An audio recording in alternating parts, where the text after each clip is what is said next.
I'm Lauren Bailey from Markets Group. I'm joined by Marc Gauthier, the Corporate Treasurer and Chief Investment Officer of Concordia University in Montreal, Quebec. At Concordia, Marc built a framework specifically designed to remove beta from the pension plan's investments.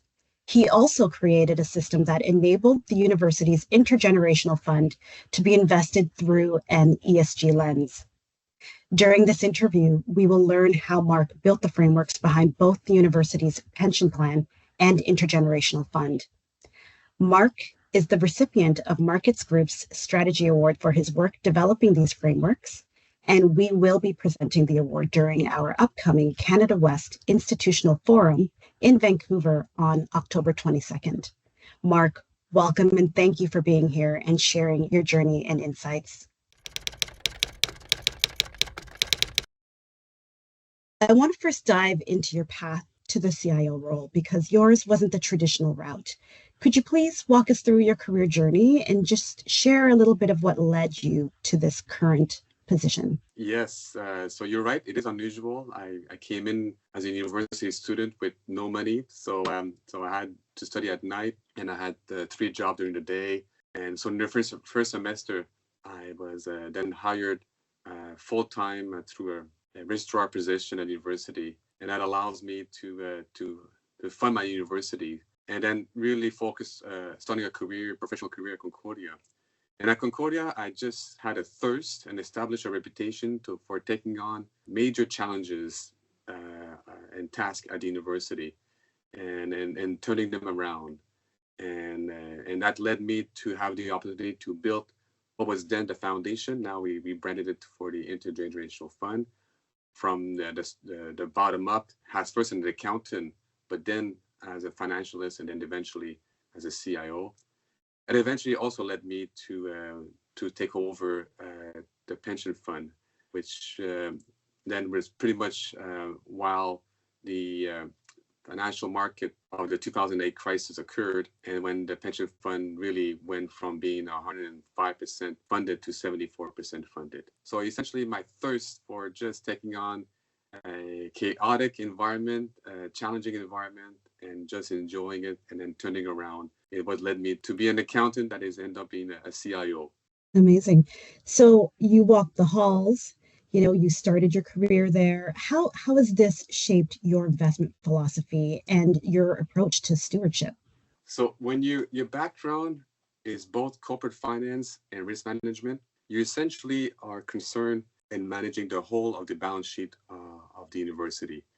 And when this happens, so you tend then to orient your investment approach from a balance sheet perspective, mostly from a liability and its cost perspective. And in that context, when you manage a balance sheet, it's about affordability and it's about optimization, all framed against fiscal discipline. In the context that you want to make sure that you have fiscal capacity at all time for university. So you're thinking intergenerational already from that perspective. So that's why in thinking of building up the investment approach, it was really in the context of seeking to be all-weather, irrelevant of what the noises occurs during the year or new noises, and so that this way it is really made to surpass all kinds of situation and challenges. And also in risk management, you always have the duality of balancing risk appetite and risk tolerance. And in university context, it's definitely a risk tolerance environment because the operational margins are so tight, they cannot afford volatility. So that's when, hence again, the reason why the approach was all weather, but it was specifically the objective to preserve capital at all costs, because that's the number one risk against volatility and affordability is the loss of capital. So it was built to preserve capital at all costs, compounding all the time the returns. So this way, and then combine that with a bit of risk tolerance, a risk appetite, and make sure that you have the skill to meet your strategic target.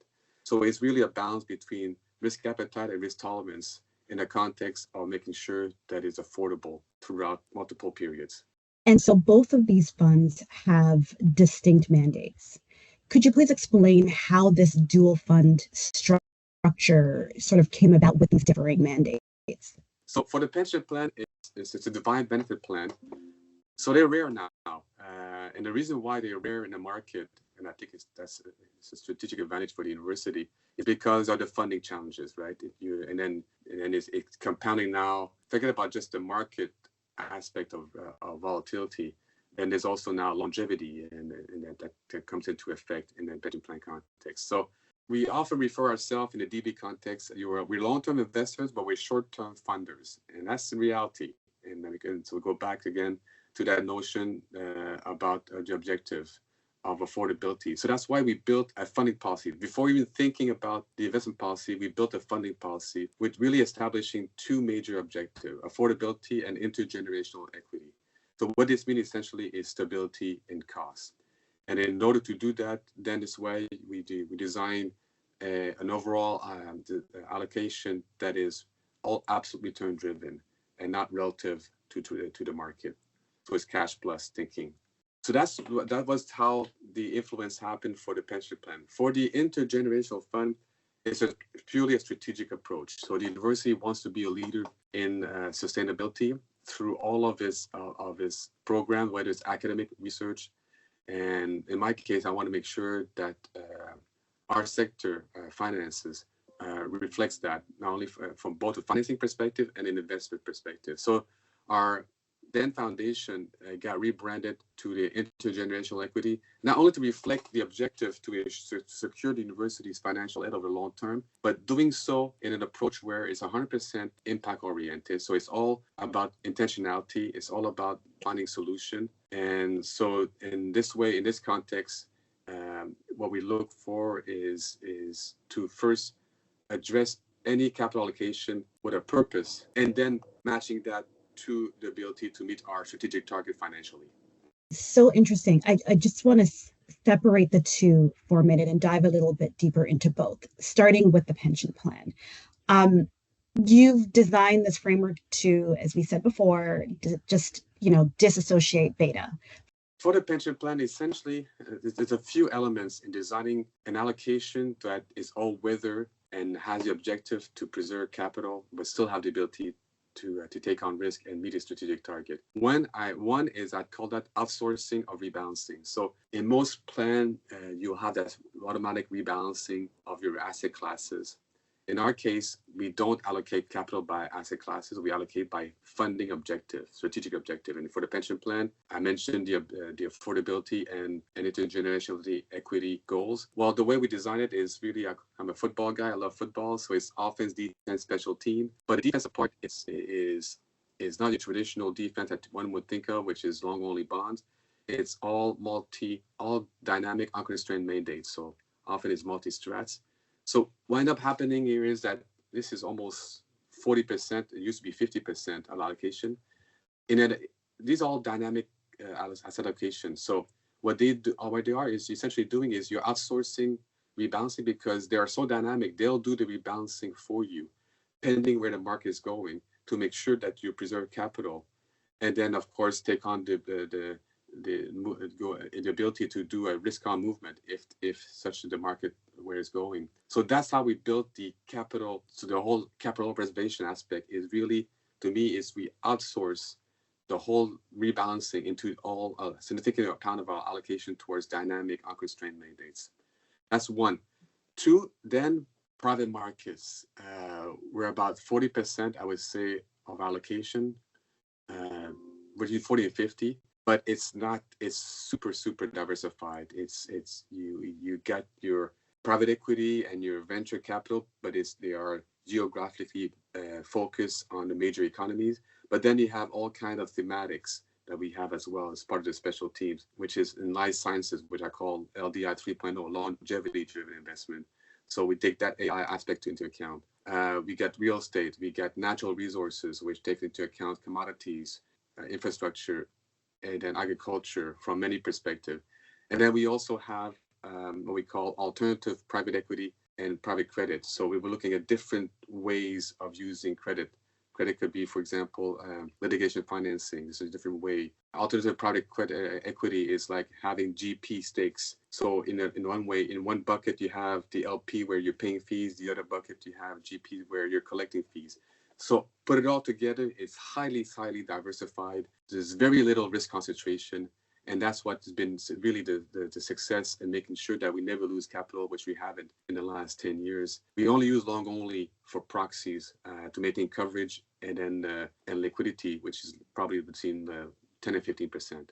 I love the sports analogy because it really can transfer to just about anything. I love that.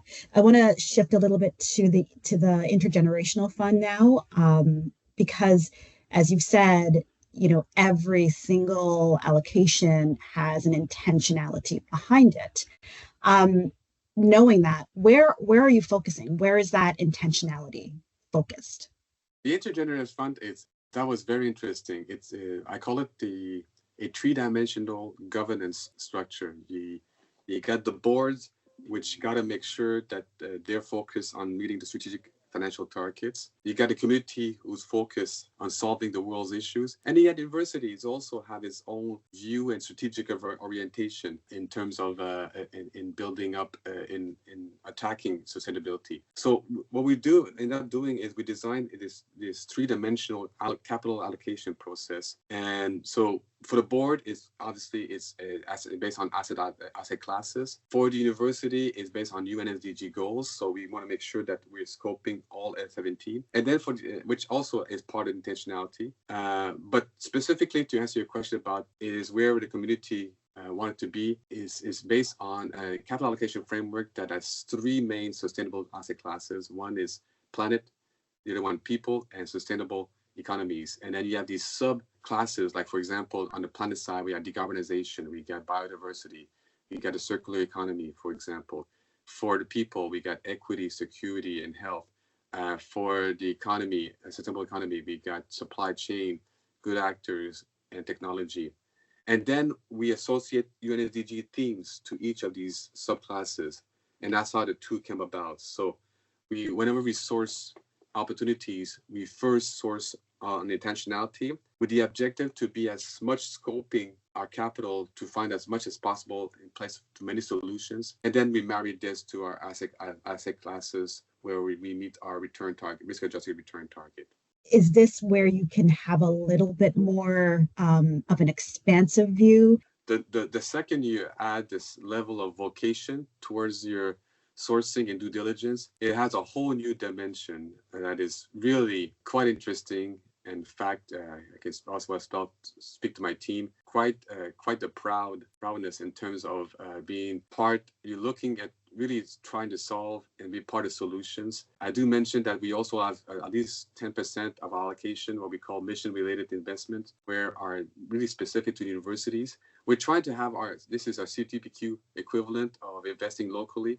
And this is, but specifically here, it's not just local, it's about the university's specific mission that they want to address. So you're thinking this differently because when you source for capital, you look now for, okay, is there conviction into their strategy? So in other words, what's the breadth and depth of their strategies in relation to the intentionality? How much influence they have to make sure that this is just not an allocation process, that they will influence the depth and breadth of the intentionality. And then, of course, there's all the integration of engagement and what else can we do to even complement it. So it's a really different way of approaching due diligence and sourcing. And I know through this fund, the Intergenerational Fund, you do have some allocations towards Africa. Where are you deploying capital specifically in that region? And how do you gauge its growth potential? Yeah, so Africa, it's both a strategic allocation for the Intergenerational Fund, as well as part of the overall objective of intentionality. And what I mean by that is Africa will eventually represent about 40% of the world's youth. So therefore, for our next generation of students and thereafter, we need an Africa that is strong, because they will likely be the economic motor for the world. And if it goes well, then we got a chance. And if it doesn't, then this is where the challenges will even be more than what we have today. So the problem there is that the demographic is outpacing the economy. So what we're trying to do here is we're trying to allocate capital where we can seek to be part of the solution in addressing how can we both match their growth in the economy and then the demographics. And they have the reality of Africa is that they have all the resources to be self-sufficient. Everything is there.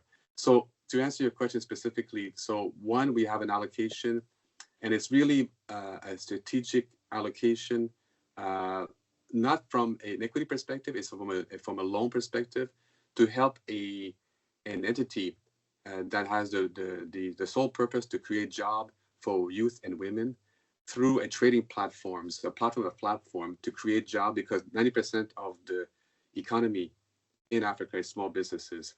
Complement with accessible and affordable financing to this, and as well an education of how to go about managing a business. So we're there to support the working capital to make sure that this small business VC will grow and then be self-sufficient.